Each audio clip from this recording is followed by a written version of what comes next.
The pamphlets hit the coffee table with a soft thud that somehow felt like a gunshot. "We're doing this because we love you, Alexandra. My name is Alexandra Collins, and I should have seen this coming. The perfectly arranged living room, the way everyone sat just a little too straight, the fact that my sister Jennifer had actually brushed her hair before 10 a.m. on a Saturday. All red flags I'd ignored, because some naive part of me thought my family had invited me over for brunch. What exactly is this? I asked, though the glossy brochures scattered across Mum's antique table already told the story. Financial responsibility for young adults. When family members need help. Understanding conservatorships? Jennifer leaned forward, her voice dripping with the same fake concern she'd perfected since childhood. We've been watching you, Alex. The way you sold your company so impulsively, the spending, the isolation. We're worried. Worried enough to research legal guardianship, apparently. I picked up one of the pamphlets. The cover showed a smiling family gathered around an older woman, everyone looking relieved and grateful. How thoughtful. Don't be sarcastic, Mum said, wringing her hands. This is serious. You're 35 years old and you've never had a stable relationship. You sold a perfectly good business on a whim. For $12 million. Money isn't everything, Dad said quietly from his corner chair. He hadn't looked at me once since I'd walked in.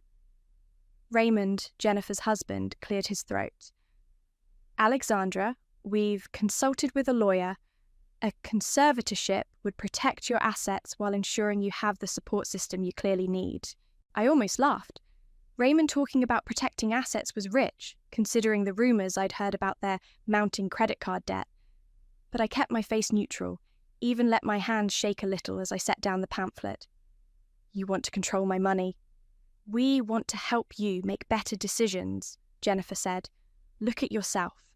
When's the last time you left that apartment? When's the last time you dated someone? You're spiralling and we can't just watch it happen. The thing about being the family disappointment is that you learn to read people's real motivations early. Jennifer's eyes had that gleam they got whenever she was about to get something she wanted. Raymond kept glancing at his phone like he was expecting an important call. Mum looked genuinely distressed, but she'd always been easily manipulated by Jennifer's dramatics. What does this process look like? I asked, my voice smaller than usual. Jennifer's smile widened. We've already filed the initial paperwork. There will be a hearing, some evaluations. It's really quite straightforward. You've already filed? We had to act quickly, Raymond said, for your own protection. The room went quiet, except for the ticking of Mum's grandfather clock. I could feel them all watching me, waiting for the breakdown they'd probably rehearsed responses for. Jennifer had her tissues ready. Mum had her arms positioned for a hug. Even Dad had finally looked up, his face set in that disappointed expression I knew so well. I need some air, I whispered, standing up too fast and letting myself sway slightly. Of course, sweetheart, Mum said, immediately moving toward me. This is a lot to process. We're here for you, Jennifer added, whatever you need. I nodded, not trusting my voice, and walked toward the stairs. Behind me, I heard Jennifer's voice, lower now, but still audible. See, she can't even handle a simple conversation about her future. I made it to my childhood bedroom and closed the door before pulling out my phone.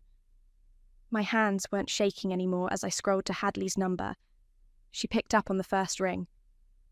It started, I whispered into the phone, even though I could hear them talking downstairs and knew they couldn't hear me. Let's move. Are you okay? Hadley's voice was sharp with concern. I looked around the room that still had my high school debate team trophies on the shelf, the same yellow walls I'd painted when I was 16, and thought I knew everything about the world. I'm perfect, I said. They have no idea what they just started. 3 days later, I sat in Thaddeus Schmidt's law office, fidgeting with my sleeves, while Jennifer explained my concerning behaviour patterns to their attorney. She sold her company without consulting anyone. Jennifer said, dabbing at her eyes with a tissue. $12 million, and she just gave up everything she'd worked for.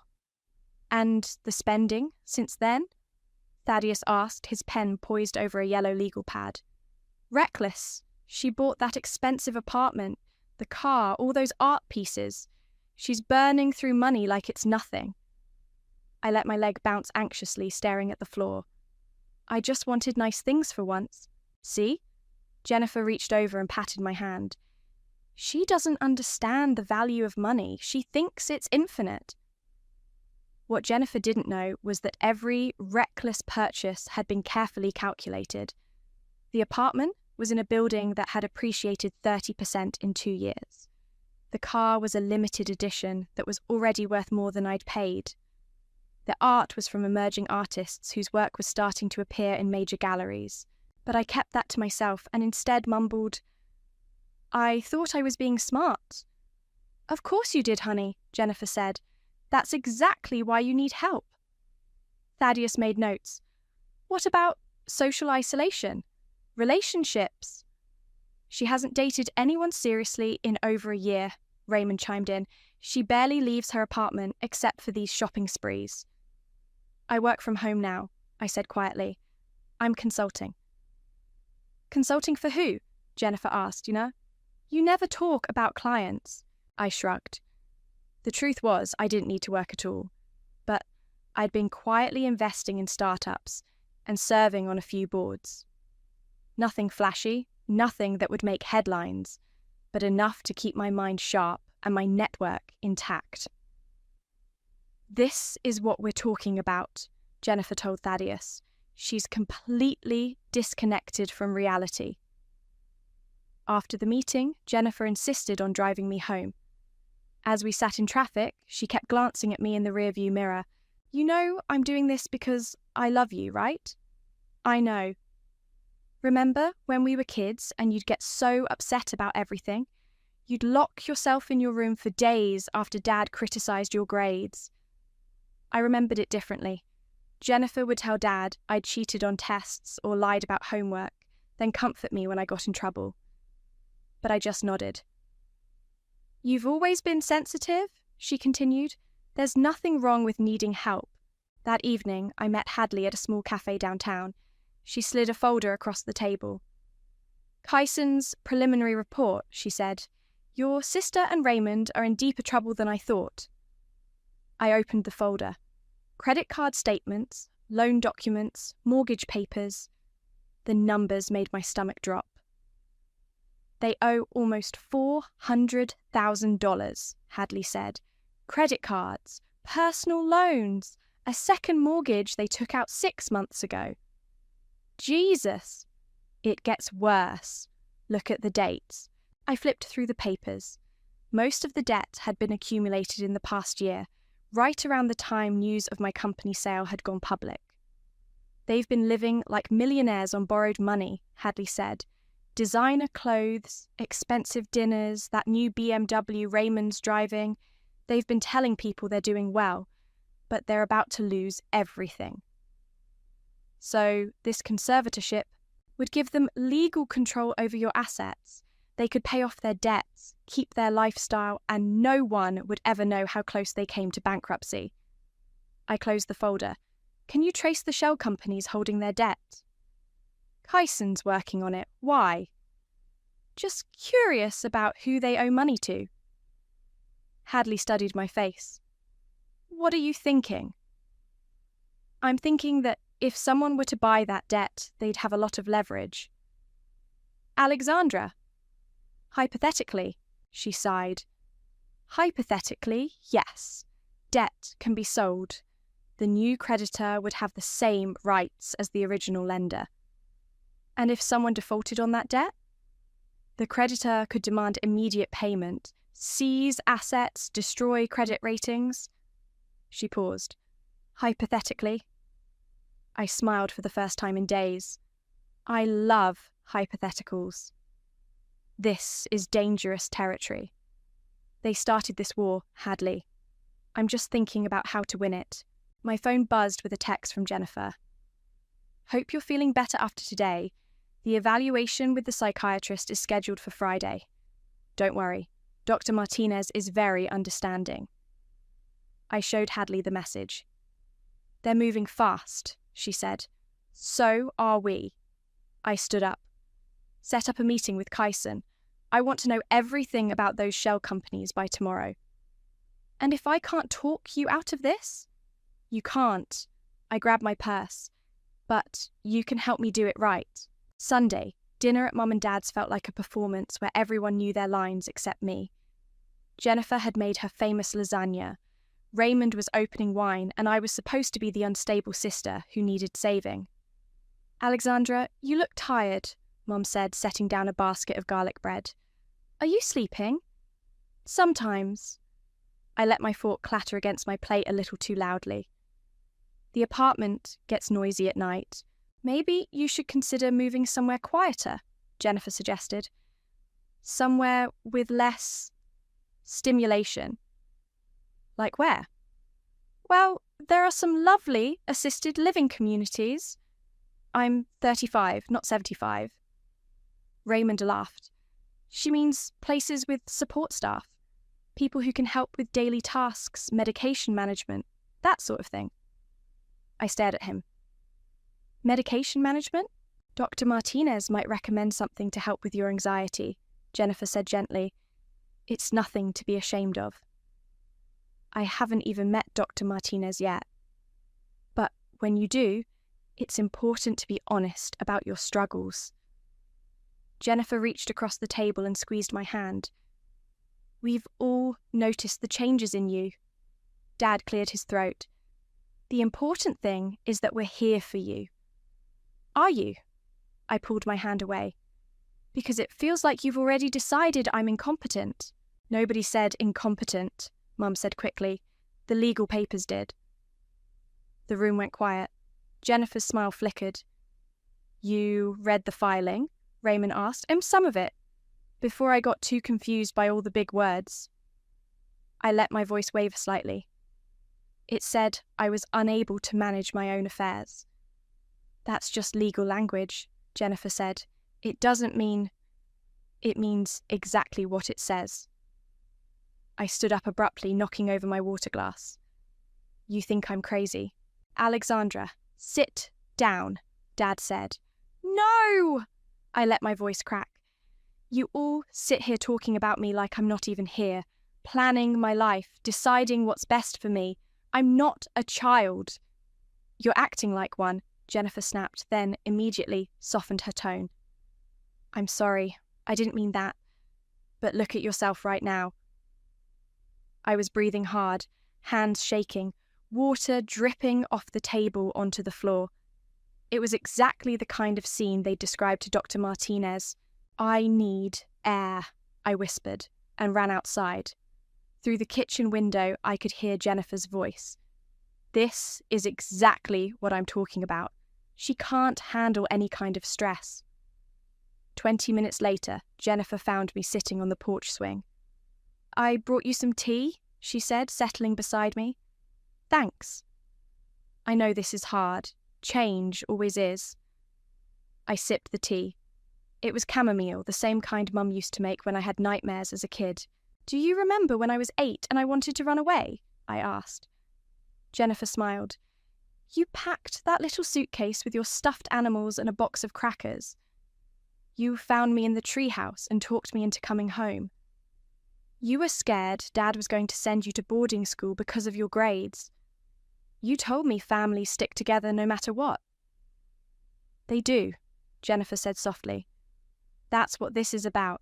I looked at her. Really looked. The designer clothes that were probably maxed out on credit cards. The expensive highlights that Raymond had probably complained about paying for.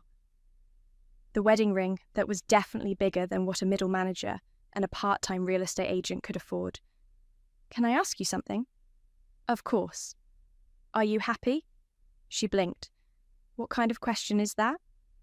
A simple one. Are you happy with your life? I'm happy when my family is safe and healthy. That's not what I asked. Jennifer set down her teacup. Why would you ask me that? Because you seem stressed lately. You and Raymond both. Everyone has stress, Alexandra. That's what being an adult means. Is that why you need my money? The words hung in the air between us. Jennifer's face went very still. What did you say? Nothing. I'm just confused about everything. I rubbed my temples. My head hurts. Alexandra, what did you mean about money? I don't know. I say stupid things when I'm upset. I stood up. I should go home. Wait! Jennifer grabbed my arm. What do you know? For just a second, her mask slipped completely. I saw the desperation underneath, the fear, the calculation. Then she caught herself and let go. I don't know anything, I said. That's the problem, right? I'm too stupid to know anything. You're not stupid. The legal papers say I am. They don't say that. Then what do they say, Jennifer? She opened her mouth, then closed it. We should get you home. That night, Kyson called with an update. I found the shell companies, he said. 3 different LLCs, all registered in Delaware. Very sophisticated setup. Who owns them? That's the interesting part. The trail leads back to a private equity firm that specializes in distressed debt. Meaning? Meaning someone with serious money is already circling your sister's debts like a shark. I smiled in the darkness of my apartment. How much would it cost to buy those debts? About 60 cents on the dollar. Maybe less if you moved fast. Do it. Alexandra. Do it, Kyson. All of it. There was a long pause. This is going to destroy them. They're already destroyed. They just don't know it yet. Dr. Martinez had kind eyes and a voice like warm honey, which made lying to her feel particularly awful. How are you feeling about the changes in your life, Alexandra? I twisted my hands in my lap. Scared, I guess. Everything feels so big and complicated. Can you tell me about selling your company? I got overwhelmed. Running a business is hard, and I thought if I sold it, things would be easier. I let my voice get smaller. But now everyone's mad at me. Who's mad at you? My family. They think I made a mistake. Dr. Martinez made a note. Do you think you made a mistake? I shrugged. I don't know anymore. Maybe I should have asked for help first. What kind of help? I don't know. Jennifer's always been better at important decisions. For 45 minutes, I played the part of someone who genuinely doubted herself. It wasn't entirely acting. There was a part of me that had always wondered if Jennifer really was the smarter sister, the one who made better choices. I'd like to see you again next week, Dr. Martinez said as our session ended. Okay, should I bring Jennifer? She knows me better than anyone. Let's start with just you for now. Outside the office, Jennifer was waiting in her car. She rolled down the window as I approached. How did it go? Fine, I think. She was nice. What did you talk about? The company sale, my feelings. I got into the passenger seat. She wants to see me again next week. That's good. Therapy takes time. As Jennifer drove, I noticed her hands gripping the steering wheel tighter than necessary. Can I ask you something? I said. Sure. If the conservatorship goes through, what happens to my apartment? What do you mean? Like, would I have to move? Would someone else decide where I live? Jennifer was quiet for a moment. We'd make sure you're somewhere safe and comfortable. But I love my apartment. I know, but it might be too much for you to handle. The maintenance, the expenses. Could you help me with the paperwork instead? For the apartment stuff? What kind of paperwork? I don't know. There are always forms and things. The building management sends me stuff I don't understand. Jennifer's grip on the steering wheel relaxed slightly. Of course I can help. What do you need? There's a stack of papers on my kitchen counter.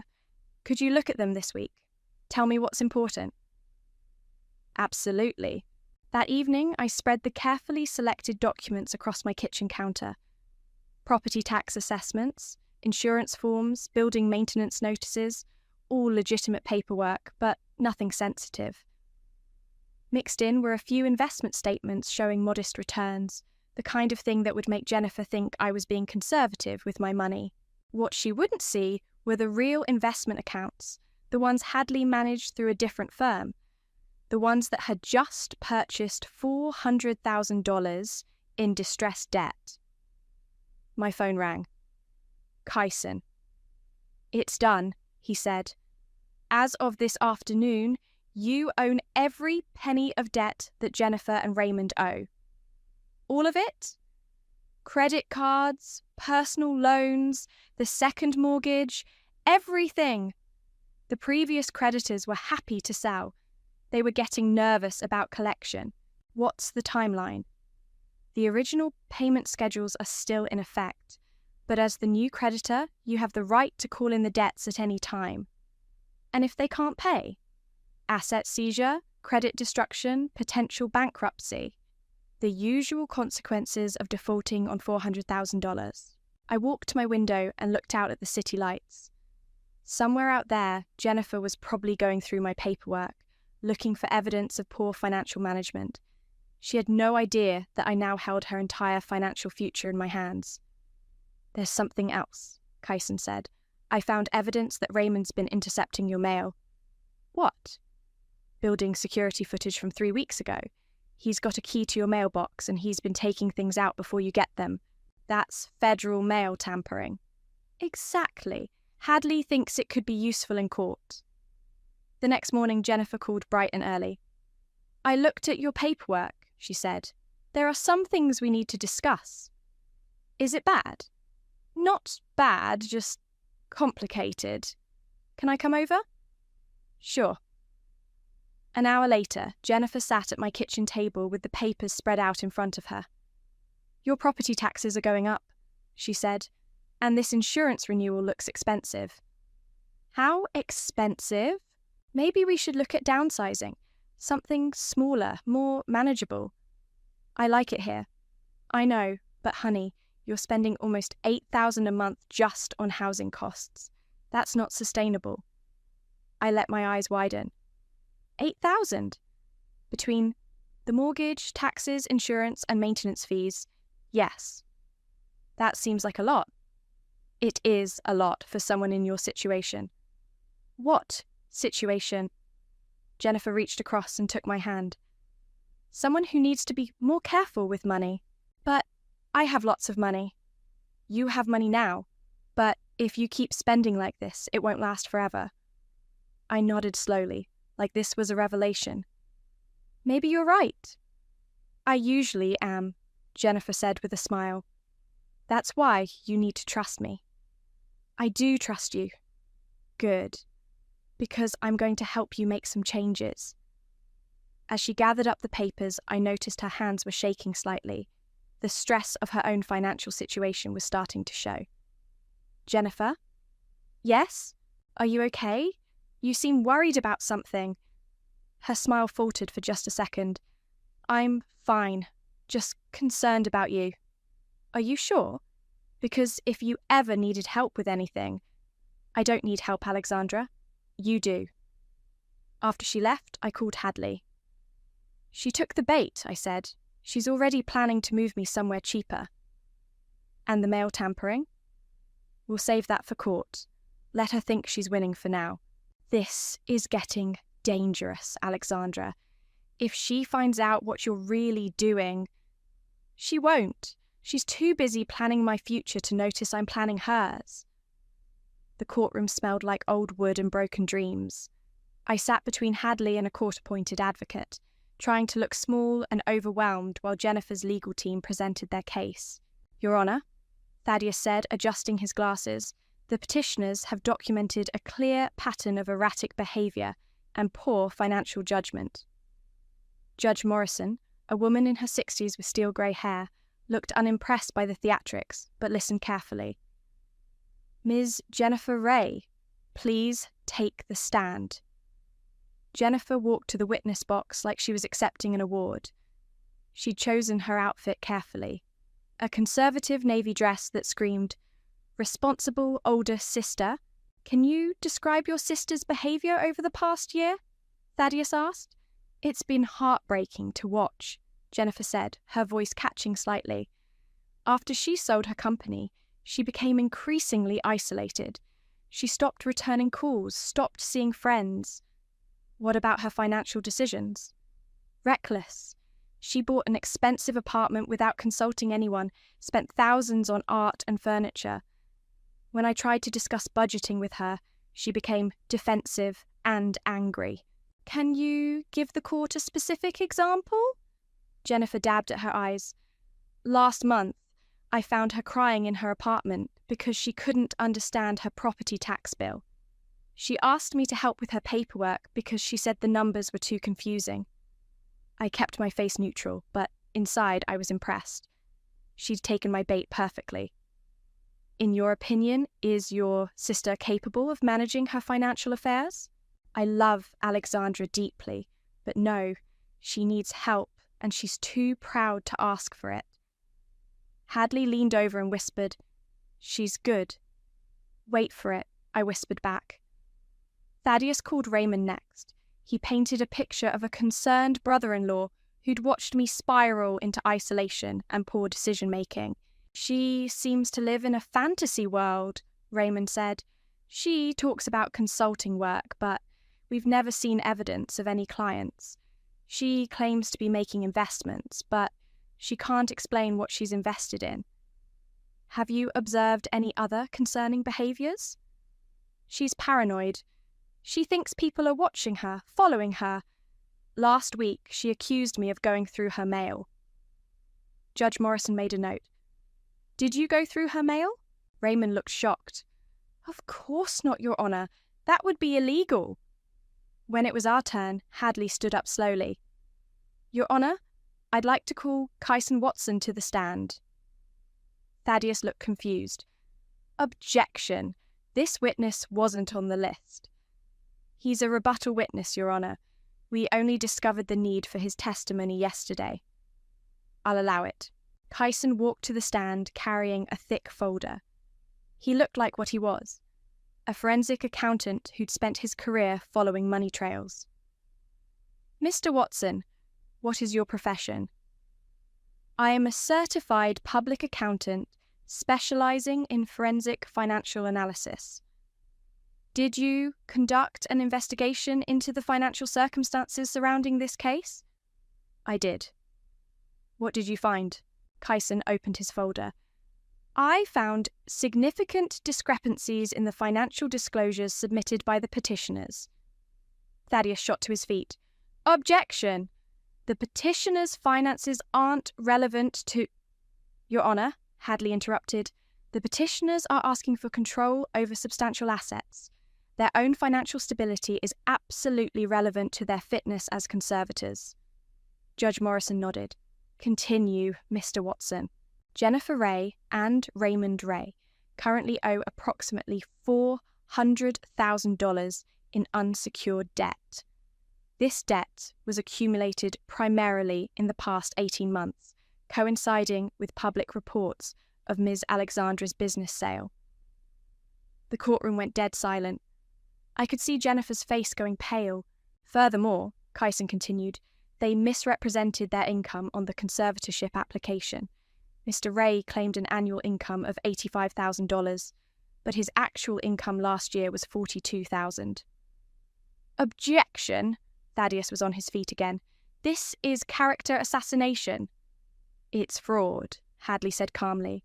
"They lied on legal documents submitted to this court." Judge Morrison's expression had shifted from neutral to stern.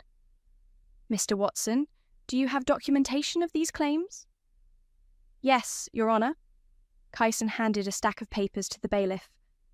"Bank statements, credit reports, tax returns, and loan applications." I watched Jennifer whisper frantically to Thaddeus. Raymond had gone completely white. "Your Honor," Thaddeus said, "we request a brief recess to review these documents." Denied. Mr. Watson, please continue. The debt is currently held by a private investment firm that specializes in distressed assets. Based on the payment history, the Rays are approximately 90 days behind on most accounts. What are the typical consequences when someone defaults on this level of debt? Asset seizure, credit destruction, potential bankruptcy proceedings? Jennifer made a small sound, almost like a whimper. Mr. Watson, in your professional opinion, are individuals facing imminent financial ruin suitable candidates to manage someone else's assets? Absolutely not. They have clear financial incentives that could compromise their judgment. Hadley turned to the judge.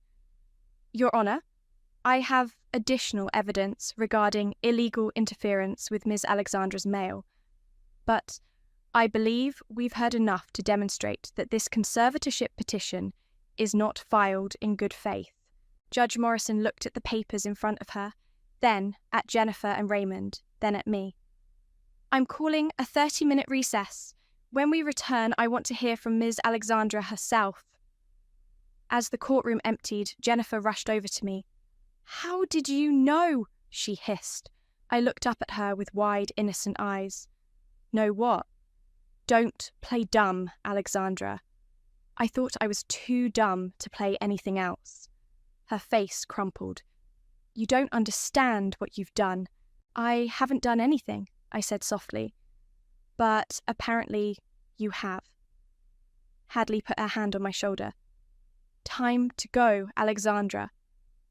As we walked toward the hallway, I heard Raymond's voice behind us. $400,000, Jennifer? How the hell did she find out about $400,000? I smiled. They still had no idea I owned every penny of it. When court resumed, Hadley stood and addressed Judge Morrison with the confidence of someone holding all the cards. Your Honour, I'd like to present additional evidence regarding the scope of financial deception in this case. She nodded to Kyson, who wheeled in a projector and laptop. What you're about to see, Hadley continued, is a complete forensic audit of the petitioner's financial activities over the past 2 years. The first slide showed a timeline. Jennifer and Raymond's spending had skyrocketed immediately after news of my company sale broke. In March of last year, when Ms. Alexandra's business sale was announced, the Rays' monthly expenses jumped from $4,000 to $12,000. Kyson explained. New car lease, designer clothing purchases, expensive dinners, a country club membership. How are they funding this lifestyle? Judge Morrison asked. Credit cards, personal loans, and a second mortgage on their home. The next slide showed a web of debt. They told lenders they were expecting a significant inheritance. Jennifer shot to her feet. That's not...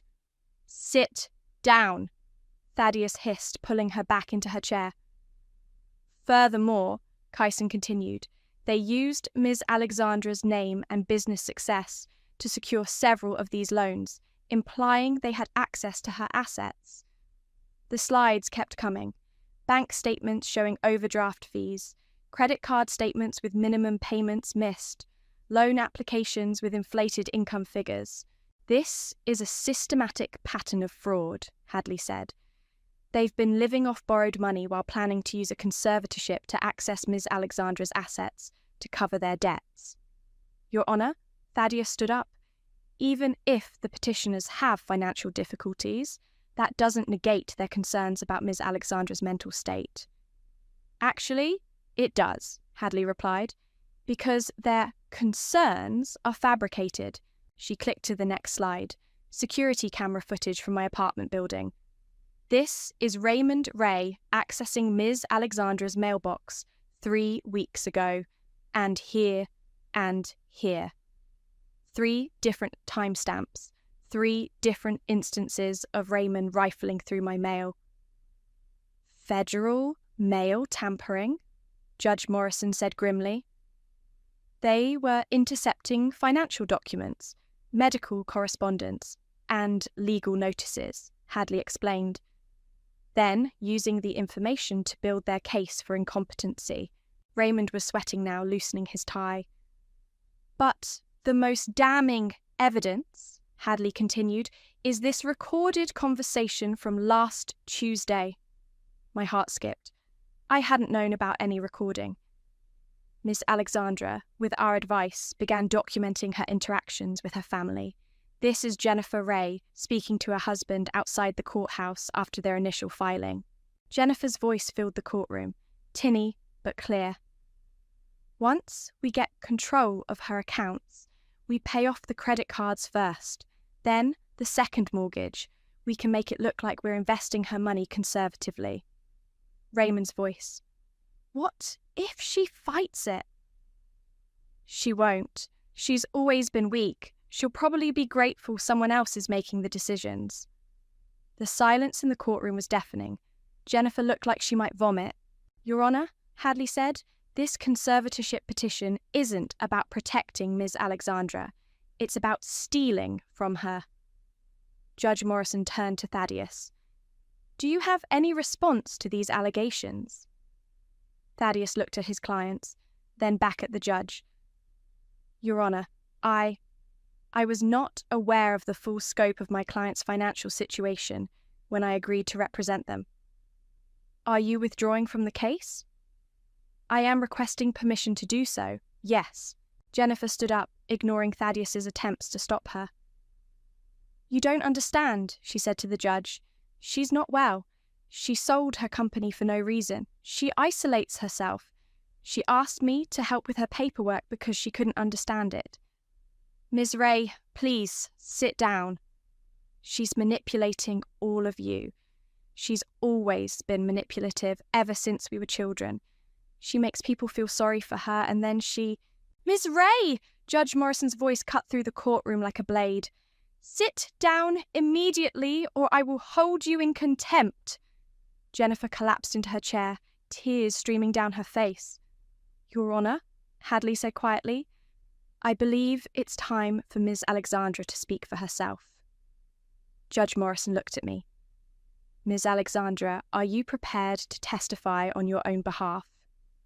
I stood up slowly, smoothing down my skirt. For a moment, I let myself look uncertain, vulnerable. Yes, Your Honour, I think it's time everyone heard the truth. As I walked to the witness stand, I could feel every eye in the courtroom on me. Jennifer was still crying. Raymond looked like he was planning his escape route. Mum and Dad, who had been silent through the entire proceeding, looked shell-shocked. I placed my hand on the Bible and swore to tell the truth. The irony wasn't lost on me. I'd been lying to my family for weeks, but now, finally, I was going to be completely honest. Ms. Alexandra, Hadley began, are you mentally incompetent? No. Are you unable to manage your own financial affairs? No. Did you ask your sister to help with paperwork because you were confused? I looked directly at Jennifer. No. I asked her to help because I wanted to see what she would do with access to my financial information. Jennifer's face went white. And what did she do? She tried to convince me to sell my apartment and move somewhere cheaper. She told me I was spending too much money and needed someone to make better decisions for me. Were you spending too much money? No. My housing costs are less than 8% of my annual income. That's considered very conservative. Judge Morrison leaned forward. Ms. Alexandra, do you have something you'd like to tell this court? I smiled. Yes, Your Honour. I'd like to tell them about the shell companies. Your Honour, I said, settling into the witness chair. 3 weeks ago, I discovered that my sister and her husband owed $400,000 to various creditors. Yesterday, I purchased all of that debt. The courtroom erupted. Jennifer screamed, What? So loudly that Judge Morrison had to bang her gavel. Order! Order in this courtroom! Ms. Alexandra, Hadley continued once the noise died down, can you explain how you were able to make this purchase? I liquidated some investments and worked through a private equity firm that specializes in distressed debt. It's a common business practice. Jennifer was hyperventilating. Raymond had his head in his hands. "What does this mean, in practical terms?" Judge Morrison asked. "It means I am now Jennifer and Raymond's primary creditor. They owe me $400,000, and based on their payment history, they're in default."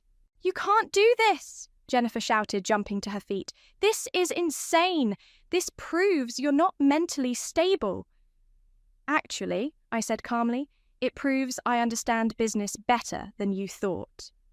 Judge Morrison looked fascinated despite herself. "Miss Alexandra, why did you purchase this debt?" "Because I wanted to understand why my family suddenly decided I was incompetent. The timing seemed suspicious. Right after they accumulated massive debts, they filed for conservatorship over someone with substantial assets. So this was, what, a test? It was due diligence. I needed to know if their concern was genuine or if they had ulterior motives." Hadley stepped forward. "Your Honour, I'd like to present evidence of Ms. Alexandra's actual financial competence." She handed a folder to the bailiff. "These are Ms. Alexandra's investment records for the past year. Since selling her company, she has increased her net worth by 37% through strategic investments." 37%? Judge Morrison flipped through the documents. "She's been quietly investing in startups, serving on corporate boards, and managing a diversified portfolio. Her reckless spending on art has already appreciated in value by over $200,000. The apartment purchase? In a building that's appreciated 30% since she bought it. She could sell tomorrow and make a significant profit." Jennifer was shaking her head frantically. "No, no, no! She asked me to help with her paperwork. She said she was confused." "I said I needed help understanding some documents," I corrected. "I never said I was confused. I wanted to see what you would do with access to my financial information." "You manipulated me. I gave you an opportunity to be honest. You chose to use that information to build a case against my competency." Judge Morrison set down the papers. "Ms. Alexandra, let me understand this correctly. You suspected your family's motives, so you conducted your own investigation?" "Yes, Your Honour." "And during this investigation, you discovered they had significant debts?" "Yes." "So you purchased those debts?" "Yes." "Why?" I looked at Jennifer, who was crying again, then at Raymond, who looked like he might pass out. "Because I wanted them to understand what it feels like to have someone else control your financial future." The courtroom was dead silent. "Your Honour," I continued, "they filed this petition claiming I couldn't manage my own money. But they've been living beyond their means for over a year, lying to creditors, tampering with my mail, and planning to use a conservatorship to steal from me. Who exactly is financially irresponsible here?" Judge Morrison turned to Jennifer and Raymond. "Do you have anything to say in response to these allegations?" Thaddeus stood up. "Your Honour, my former clients declined to comment on the advice of counsel." "Former clients? I'm withdrawing from this case effective immediately." Jennifer stood up, ignoring Thaddeus completely. "You want to destroy us," she said to me. "You've always been jealous that I was the successful one, the one everyone respected." "Successful?" I laughed. "Jennifer, you're $400,000 in debt. You've been living a lie for over a year. At least I have a real life. A husband, a home, respect in the community. Built on borrowed money and lies. You think you're so smart, but you're alone. You'll always be alone because no one can stand being around you." "That may be true," I said quietly, "but at least I'm not a fraud." Jennifer lunged toward me, but Raymond caught her arm. Judge Morrison banged her gavel hard. "That's enough. Ms. Ray, sit down immediately." "Your Honour," Hadley said, "I believe we've heard enough testimony to make a decision." Judge Morrison nodded. "This conservatorship petition is denied with prejudice. Furthermore, I am referring this matter to the District Attorney's Office for investigation of mail tampering, fraud, and perjury. She looked directly at Jennifer and Raymond. You have 48 hours to retain new counsel. I suggest you use that time wisely. As the judge left the courtroom, Jennifer turned to me one last time. I hope you're happy, she whispered. You've destroyed everything. No, I said, standing up and gathering my purse. You destroyed everything. I just made sure everyone could see it. I walked past her toward the exit where Hadley was waiting. How do you feel? She asked. I looked back at Jennifer, who was sobbing in Raymond's arms, then at my parents, who looked like they'd aged 10 years in the past hour. Like I won, I said, and like I lost everything that mattered. The phone started ringing before I even got home from court. I let it go to voicemail while I poured myself a glass of wine and sat on my couch staring out at the city. The first message was from a reporter. The second was from Jennifer sobbing into the phone. The third was from my cousin Jolie. Alex, I just heard what happened. Call me. I called her back. Jesus Christ, Alexandra, the whole family is losing their minds. I imagine they are. Your mum called me crying. She said Jennifer and Raymond might lose their house. They might? And you're okay with that? I took a sip of wine. They were okay with stealing from me. This is nuclear, Alex. You know that, right? There's no coming back from this. There was no coming back the moment they filed those papers. Jolie was quiet for a moment. What happens now? Now they figure out how to pay me $400,000 or they lose everything. Will you really do it? Foreclose on them? I stared out the window. I don't know. That evening, my parents showed up at my door. Dad looked older than I'd ever seen him. Mum's eyes were red from crying. Can we come in? Dad asked. I stepped aside and let them into my living room. Mum sat on the edge of my couch like she was afraid to get comfortable. We need to talk about Jennifer, she said. No, we don't. She made mistakes, but she's still your sister. She tried to have me declared mentally incompetent so she could steal my money. She was desperate, Dad said quietly. People do stupid things when they're desperate. Stupid things like tampering with federal mail, like lying on legal documents, like trying to destroy my reputation. Mum started crying again. She's going to lose everything. She already lost everything. She just didn't know it yet. You could forgive the debt, Dad said. You have more money than you could ever spend. I laughed, but there was no humour in it. You want me to give her $400,000 after what she did? We want you to be the bigger person. I was the bigger person for 35 years. I was the bigger person every time she took credit for my ideas, every time she made me feel stupid, every time you both chose her over me. That's not fair, Mum said. None of this is fair, but it's justice. They left without saying goodbye. The next morning, Raymond called. Alexandra, please, we need to talk. Talk. Not over the phone. Can we meet? Why would I do that? Because we're family. Family doesn't try to steal from each other, Raymond. We weren't trying to steal. We were trying to help.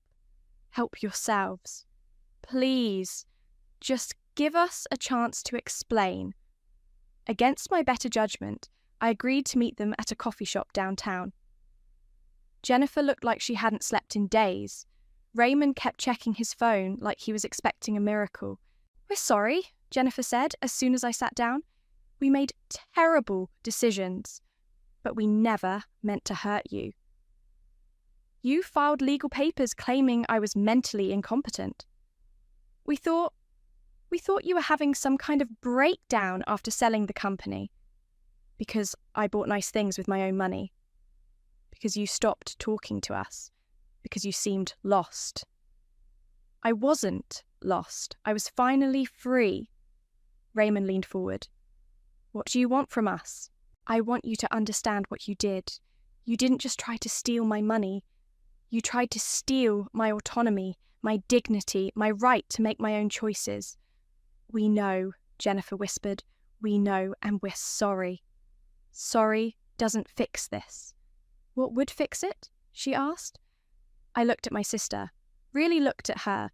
The designer clothes that were probably going back to the store, the expensive highlights that were growing out, the wedding ring she kept twisting around her finger. Nothing, I said finally. Some things can't be fixed. I stood up to leave, but Jennifer grabbed my arm. I was jealous, she said. I've always been jealous of you. You're smarter than me, braver than me.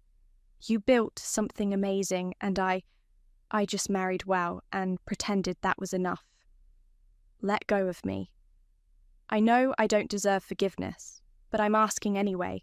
I looked down at her hand on my arm, then at her face. For a moment, I saw the sister who used to braid my hair and tell me stories when I couldn't sleep. I'll restructure the debt, I said quietly. Payment plan over 10 years, no interest. Jennifer's face crumpled with relief. Thank you. But we're done. No more family dinners, no more holidays, no more pretending we're something we're not. Alexandra, we're done, Jennifer. I walked out of the coffee shop and didn't look back. That evening, I found a letter slipped under my door. Jolie's handwriting. Alex, I know you're hurting and I know you're angry. You have every right to be. But don't let their betrayal turn you into someone you're not. You won this battle, but don't lose yourself in the process. Maybe someday we can build something better from the ashes. Until then, use your freedom well. Jay. I folded the letter and put it in my desk drawer. Then I opened my laptop and started researching charities that helped people escape financial abuse. If I was going to be alone, I might as well make it count for something.